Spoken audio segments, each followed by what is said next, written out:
Bakit nagkaroon ng malawakang sunog sa Los Angeles?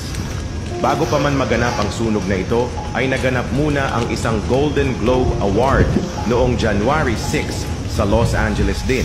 At ito ang mga sinabi ng host. Cast and crew are leading the way with 11 mentions.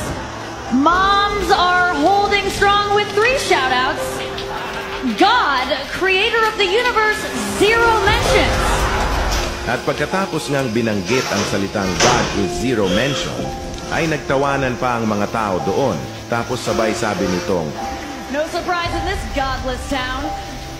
at pagkatapos nga lang ng ilang mga araw, ay naganap na ang malawakang sunog sa bayan ng Los Angeles, na kung saan ay patuloy itong lumalaki at lumalawak ang apoy kahit na pilit pa nila itong inaapula, kung saan ay aabot na sa 200,000 na pamilya na ang naapektuhan.